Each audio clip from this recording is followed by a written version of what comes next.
নমস্কাৰ স্বাগতম জনাইছো আপোনালোক সকলোকে মোৰ চেনেললৈ আৰু এই ভিডিঅ'লৈ আপোনালোক সকলোকে মোষ্ট ওয়েলকাম। আজি এই ভিডিঅ'ৰ জৰিয়তে তুলা ৰাশিৰ জাতক জাতিকাৰ জীৱনত 2026 বৰ্ষৰ জুন মাহৰ পৰা অক্টোবৰ মাহলৈ এই সুদীৰ্ঘ 5 মাহ সময়ছোৱাত কি মহা পৰিৱৰ্তন হ'ব সেই বিষয়ে মই আলোচনা কৰিবলৈ ওলাইছো।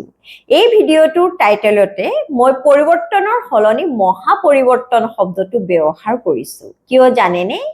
এই 5 মাহ সময়ছোৱা অৰ্থাৎ এই জুন মাহৰ পৰা অক্টোবৰ মাহলৈ এই 5 মাহ সময়ছোৱা আমাৰ সকলোৰে জীৱনৰ বাবে এক মহা পৰিৱৰ্তনৰ সময়। কিয়নো গুৰু বৃহস্পতি যাক গ্ৰহসমূহৰ মাজত সবাতোকৈ শক্তিশালী গ্ৰহ বুলি ধৰা হয়, সবাতোকৈ শুভ গ্ৰহ বুলি ধৰা হয়, সেই গুৰু বৃহস্পতি সুদীৰ্ঘ 12 বছৰ মূৰত 2026 বৰ্ষৰ 2 জুনৰ দিনা উচ্চ ৰাশিলৈ সম্পূৰ্ণ মাৰ্গী আৰু উদিত অৱস্থাত অৱস্থান কৰিব। গুৰু বৃহস্পতি হৈছে গ্ৰহসমূহৰ মাজত সবাতোকৈ শক্তিশালী গ্ৰহ। গুৰু বৃহস্পতিয়ে যেতিয়া উচ্চ ৰাশিত অৱস্থান কৰে তাৰ ফলত গুৰু বৃহস্পতি আৰু বেছি শক্তিশালী হৈ পৰে। যেহেতু গুৰু বৃহস্পতিয়ে সদায় আমাক আশীৰ্বাদেই দিয়ে, গতিকে এই সুদীৰ্ঘ 5 মাহ সময়ছোৱাত সকলো ৰাশিৰ জাতক জাতিকাসকলে জীৱনত কিবা নহয় কিবা দিশত গুৰুৰ পৰা আশীৰ্বাদ লাভ কৰিবলৈ উপকৃত হ'ব। গুৰু বৃহস্পতি হৈছে আমাৰ ধনৰ ভাৱৰ কাৰক গ্ৰহ, আমাৰ ভাগ্যৰ কাৰক গ্ৰহ। গুৰু বৃহস্পতি হৈছে আমাৰ জীৱনৰ সন্তানৰ কাৰক গ্ৰহ, বিবাহৰ কাৰক গ্ৰহ, আমাৰ উচ্চ শিক্ষাৰ, আমাৰ জ্ঞানৰ কাৰক গ্ৰহ। গতিকে এই সময়ছোৱাত গুৰু বৃহস্পতিৰ জৰিয়তে তুলা ৰাশিৰ জাতক জাতিকাসকলে এই 5 মাহ সময়ছোৱাত অৰ্থাৎ 2026 বৰ্ষৰ 2 জুনৰ পৰা 31 অক্টোবৰলৈকে কি ক্ষেত্ৰত গুৰুৰ পৰা আশীৰ্বাদ পাব, জীৱনত কি ক্ষেত্ৰত গুৰুৰ জৰিয়তে উপকৃত হ'ব, সেই বিষয়ে মই এই ভিডিঅ'টোত আলোচনা কৰিবলৈ ওলাইছো। যিসকল জাতক জাতিকাৰ চন্দ্ৰ ৰাশি তুলা, আজিৰ ভিডিঅ'টো তেওঁলোকৰ বাবে প্ৰস্তুত কৰা হৈছে। তেন্তে আহক এতিয়া মূল বিষয়বস্তুটোলৈ যাওঁ। তুলা ৰাশিৰ বাবে মই এই 7 সংখ্যাটো ব্যৱহাৰ কৰিছো, কিয়নো তুলা ৰাশি হৈছে 7 নম্বৰ ৰাশি। এই চাৰ্টখনত, এই হৰস্কোপখনত আপোনালোকে যে 1 2 3 4 5 6 তেনেকুৱাকে যে আপোনালোকে 12টা সংখ্যা দেখিছে, এয়া হৈছে 12টা ৰাশি, আমাৰ ৰাশি চক্ৰৰ 12টা ৰাশি।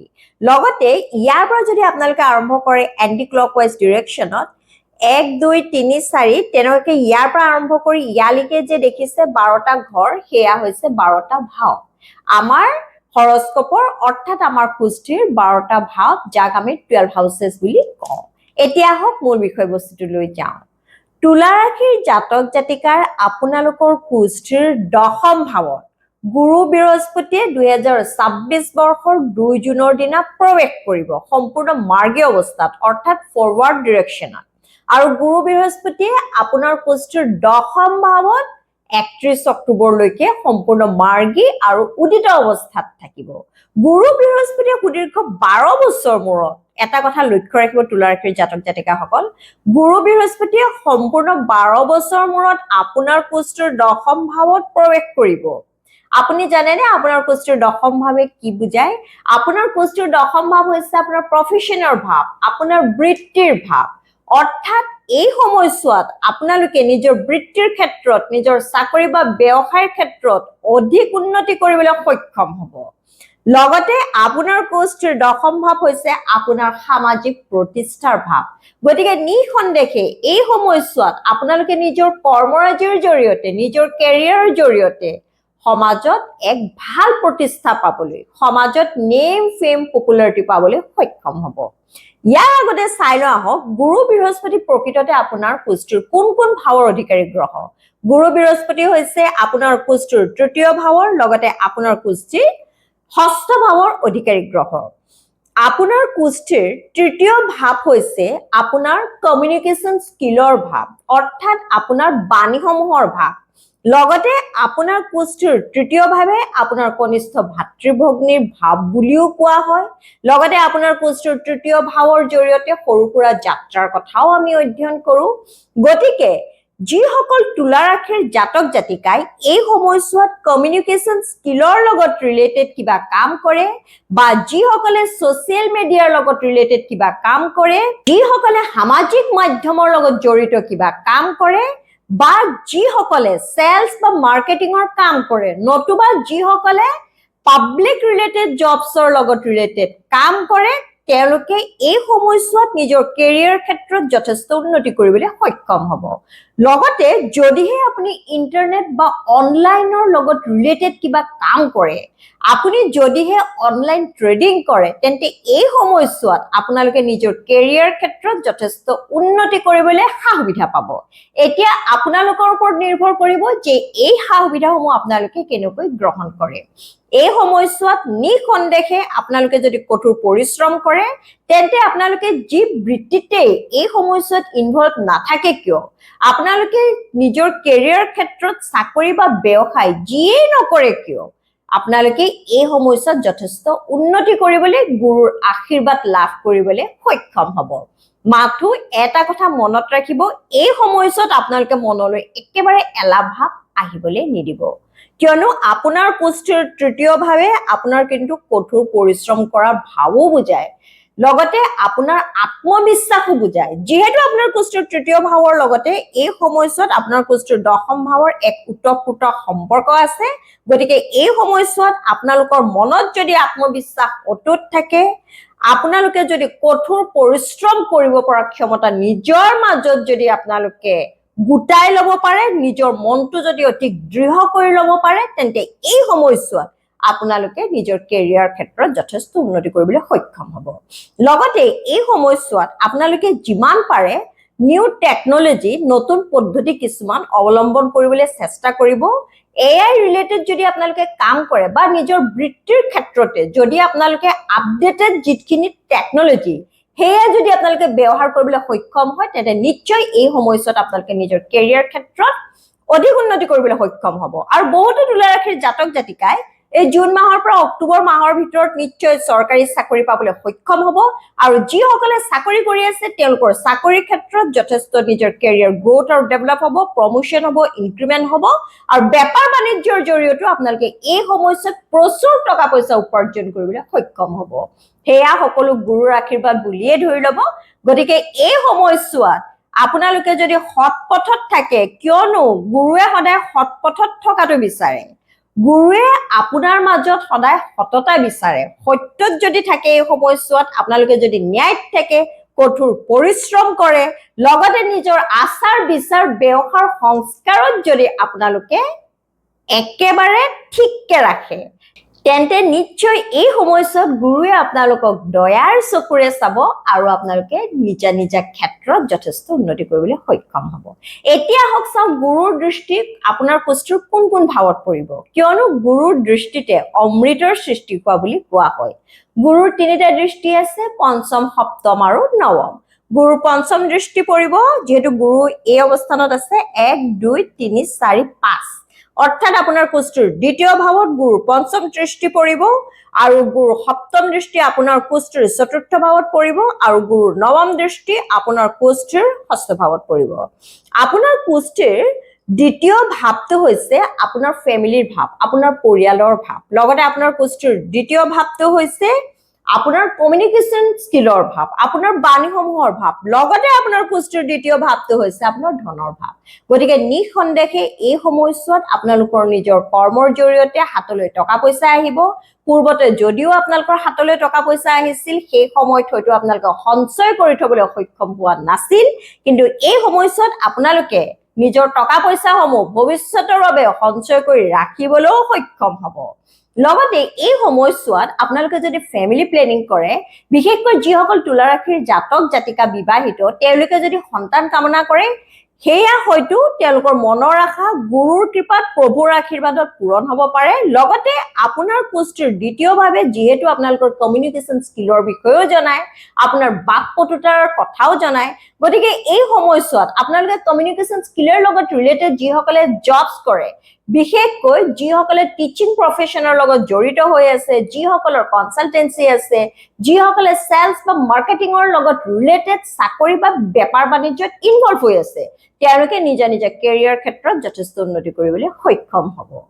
লগতে গুৰুৰ দৃষ্টি আপোনাৰ পুষ্টিৰ চতুৰ্থ ভাৱতো পৰিব। আপোনাৰ পুষ্টিৰ চতুৰ্থ ভাৱ হৈছে ঘৰুৱা সুখ শান্তিৰ ভাৱ, লগতে আপোনাৰ মাতৃৰ ভাৱ বুলিও কোৱা হয়। লগতে আপোনাৰ পুষ্টিৰ চতুৰ্থ ভাৱৰ জৰিয়তে আমি অধ্যয়ন কৰোঁ যে আপুনি জীৱনত সম্পত্তি ক্ৰয় কৰিব পাৰিব নে নোৱাৰে। এই সময়ছোৱাত যিহেতু গুৰুৰ দৃষ্টি আপোনাৰ পুষ্টিৰ চতুৰ্থ ভাৱৰ ওপৰত পৰিব, গতিকে এই সময়ছোৱাত বহুতো তুলা ৰাশিৰ জাতক জাতিকাই হয়তো নতুন সম্পত্তি ক্ৰয় কৰিব পাৰে, নতুন মাটি, নতুন ফ্লেট, নতুন গাড়ী, নতুন বাইক, নতুবা এই সময়ছোৱাত আপোনালোকে ঘৰতো হয়তো নতুন কিবা মূল্যৱান সামগ্ৰী ক্ৰয় কৰিবলৈ সক্ষম হ'ব পাৰে। লগতে এই সময়ছোৱাত আপোনালোকৰ নিজৰ মাতৃৰ লগত সুসম্পৰ্ক স্থাপন হ'ব। এই সময়ছোৱাত আপোনালোকে মাতৃৰ জৰিয়তে জীৱনত বিভিন্ন প্ৰকাৰ উপকৃত হ'বলৈ সক্ষম হ'ব। লগতে আপোনাৰ মাতৃ ইমান দিনে যদি কিবা অসুখত ভুগি আছিল, এই সময়ছোৱাত তেওঁলোকে সেই অসুখৰ পৰা আৰোগ্য লাভ কৰিবলৈ সক্ষম হ'ব যদি এই সময়ছোৱাত আপোনালোকে তেওঁৰ প্ৰপাৰ ট্ৰিটমেন্ট আৰম্ভ কৰে। লগতে এই সময়ছোৱাত আপোনালোকৰ ঘৰুৱা সুখ শান্তিও বৰ্তি থাকিব। পূৰ্বতে হাজবেণ্ড ৱাইফৰ মাজত, স্বামী স্ত্ৰীৰ মাজত কোনো কথাত যদি মনোমালিন্য হৈছিল, সেই মনোমালিন্য উৰ পৰিব। আপোনালোকৰ মাজত মিছআণ্ডাৰষ্টেণ্ডিং, মিছকমিউনিকেশ্যন উৰ পৰিব। আপোনালোকৰ সম্পৰ্কসমূহ সুমধুৰ হ'ব আৰু ঘৰখনত এই সময়ছোৱাত এক শান্তিৰ পৰিৱেশে বিৰাজ কৰিব। লগতে গুৰু বৃহস্পতিৰ নৱম দৃষ্টি আপোনাৰ পুষ্টিৰ ষষ্ঠ ভাৱৰ ওপৰতো পৰিব। আপোনাৰ পুষ্টিৰ ষষ্ঠ ভাৱ হৈছে ৰোগ, ৰিপু আৰু ঋণৰ ভাৱ, লগতে আপোনাৰ শত্ৰুৰ ভাৱ বুলিও কোৱা হয়। গতিকে নিঃসন্দেহে এই সময়ছোৱাত হয় তুলা ৰাশিৰ জাতক জাতিকাৰ শত্ৰু বাঢ়িব, কিন্তু আমাৰ শত্ৰু কেতিয়া বাঢ়ে? যেতিয়া আমি অধিক উন্নতি কৰিব পাৰো, যেতিয়া আমি অধিক টকা পইচা উপাৰ্জন কৰিব পাৰো, যেতিয়া আমি সম্পত্তি ক্ৰয় কৰিব পাৰো, তেতিয়াহে আমাৰ চাৰিওফালে চকু চৰখা মানুহেৰে ভৰ্তি হৈ পৰে। গতিকে এই সময়ছোৱাত হয় আপোনালোকৰ শত্ৰু বাঢ়িব, কিন্তু আপোনালোকে শত্ৰু দমন কৰিবলৈ সক্ষম হ'ব। শত্ৰুৰ ওপৰত আপোনালোকৰ বিজয় হ'ব।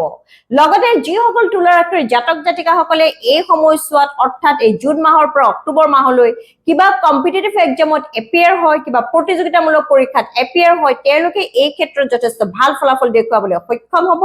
লগতে এই সময়ছোৱাত আপোনালোকে ঋণ মুক্ত হ'ব। পূৰ্বৰ পৰা আপোনালোকৰ কান্ধৰ ওপৰত যদি যথেষ্ট ঋণৰ বোজা আছিল, এই সময়ছোৱাত সেই বোজা কমিব। লগতে এই সময়ছোৱাত আপোনালোকে বেংকৰ পৰা ঋণ এপ্লাই কৰিলেও সেই ঋণ চেংচন হোৱাৰ সম্ভাৱনা আছে। লগতে পূৰ্বতে যদি আপোনালোকৰ পৰা কোনোবাই টকা পইচা ধাৰ লৈছিল আৰু ইমান দিন যদি দিয়া নাছিল, এই সময়ছোৱাত আপোনালোকৰ পৰা যোনে টকা পইচা ধাৰ লৈছিল তেওঁ হয়তো পৰিশোধ কৰিব।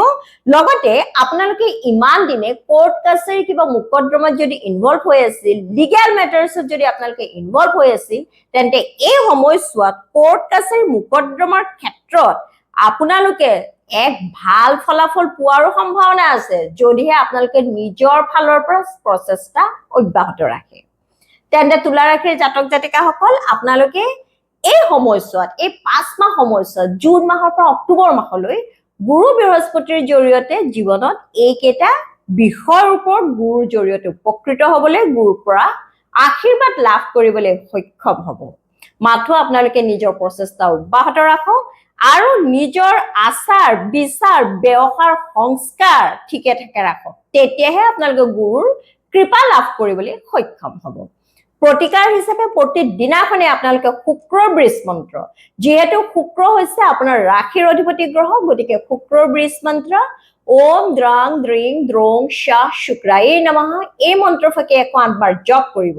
লগতে শনিৰ বীজ মন্ত্ৰ, বৰ্তমান আপোনাৰ শনিদেৱৰ 4.5 বা ধৈয়া একো চলি থকা নাই, কিন্তু এটা কথা আপোনালোকে লক্ষ্য ৰাখিব, শনিদেৱ হৈছে আপোনাৰ পুষ্টিৰ চতুৰ্থ আৰু পঞ্চম ভাৱৰ অৰ্থাৎ কেন্দ্ৰ আৰু ত্ৰিকোণৰ অধিপতি গ্ৰহ, যাক লক্ষ্মী আৰু নাৰায়ণৰ স্থান বুলি কোৱা হয়। গতিকে আপোনালোকে শনিৰ বীজ মন্ত্ৰ, শনি আপোনালোকৰ বাবে যোগকাৰক গ্ৰহ, গতিকে শনিৰ বীজ মন্ত্ৰ ওম প্ৰাং প্ৰিং প্ৰং শাহ শনিশ্চৰায়ে নমো নমঃ এই মন্ত্ৰফাঁকি 108 বাৰ জপ কৰিব। শনিবাৰেতো কৰিবলৈ একেবাৰেই নাপাহৰিব। লগতে পুৱা গধূলি হনুমান চালিচা পাঠ কৰিব। সূৰ্য উদয় হোৱাৰ সময়ত সূৰ্যৰ ফালে চাই তামৰ পাত্ৰৰে জল অৰ্পণ কৰিব। তেন্তে মোৰ প্ৰিয় ভিউৱাৰ্ছ, এয়া হ'ল তুলা ৰাশিৰ জাতক জাতিকাৰ জুন মাহৰ পৰা অক্টোবৰ মাহলৈ জীৱনত কি মহাপৰিৱৰ্তন হ'ব গুৰু বৃহস্পতিৰ প্ৰভাৱত তাৰ এক থুলমূল ধাৰণা। মই প্ৰতিটো ভিডিঅ'তে কওঁ যে আপোনাৰ কুষ্টিখনেই হৈছে সৰ্বোচ্চ। জন্ম লগ্নতে গুৰু বৃহস্পতিয়ে আপোনাৰ কুষ্ঠিত যদি এক শক্তিশালী স্থানত আছিল তেন্তে মই কোৱা 100% ভাল ফলাফল পাবলৈ সক্ষম হ'ব। কি যি কি নহওক, আজিৰ ভিডিঅ'টো চাই যদি আপোনালোকৰ ভাল লাগিছে, মোৰ প্ৰেডিকশ্যনসমূহ যদি আপোনালোকে সঁচাকৈ উপকৃত হ'ব বুলি অনুভৱ কৰিছে, তেন্তে নিশ্চয় মোৰ চেনেলটো লাইক, শ্বেয়াৰ আৰু ছাবস্ক্ৰাইব কৰিব। সকলোৱে সুস্থ থাকক, লগতে সদায় হাঁহি থাকক, তাৰে কামনা কৰি আজিলৈ আহিছো। জয় শ্ৰী ৰাম, জয় বজৰংবলী।